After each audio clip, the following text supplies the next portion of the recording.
नमस्कार दोस्तों, RB Gangotri IAS study में आपका स्वागत है। आज हम सुप्रीम कोर्ट की संरचना के बारे में जानेंगे। 1. सर्वोच्च न्यायालय की संरचना, स्ट्रक्चर ऑफ सुप्रीम कोर्ट का स्थापना 26 जनवरी 1950 को भारतीय संविधान के लागू होने के साथ। पहले ये संसद भवन के एक हिस्से में कार्यरत था, बाद में 1958 में वर्तमान भवन में स्थानांतरित हुआ। ख. स्थान नई दिल्ली, भारत की राजधानी। ग. अनुच्छेद संविधान के अनुच्छेद 124 से 147 में इसका विवरण है।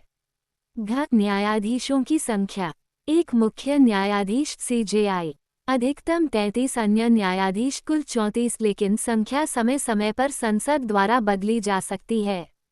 अगत न्यायाधीशों की नियुक्ति राष्ट्रपति द्वारा की जाती है। मुख्य न्यायाधीश की नियुक्ति परंपरागत रूप से वरिष्ठता के आधार पर होती है। अन्य न्यायाधीशों की नियुक्ति में कॉलेजियम प्रणाली लागू होती है। CJI जोड़ 4 वरिष्ठतम न्यायाधीशों की सिफारिश पर।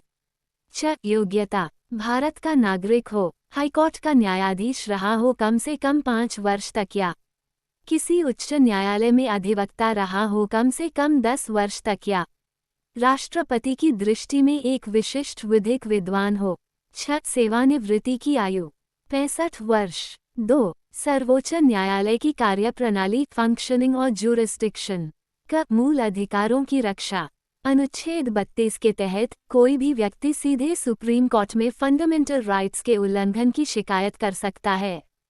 इसे रिट अधिकार क्षेत्र, रिट ज्यूरिसडिक्शन कहते हैं। ख. अपील संबंधी अधिकार क्षेत्र, अपेलेट ज्यूरिसडिक्शन, उच्च न्यायालयों के फैसलों के विरुद्ध अपील सुनना, आपराधिक, दीवानी और संविधान से जुड़े मामलों में। ग. मूल अधिकार क्षेत्र, ओरिजिनल ज्यूरिसडिक्शन, जब केंद्र और राज्य या 2 राज्यों के बीच विवाद हो।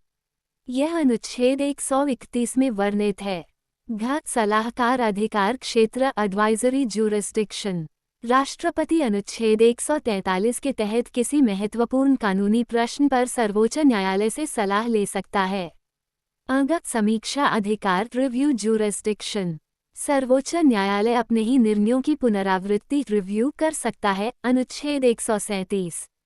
च. विशेष अनुमति याचिका, स्पेशल लीव पिटीशन, SLP, अनुच्छेद 136 के तहत कोई भी व्यक्ति सुप्रीम कोर्ट से किसी भी अदालत या ट्राइब्यूनल के आदेश के खिलाफ विशेष अनुमति मांग सकता है।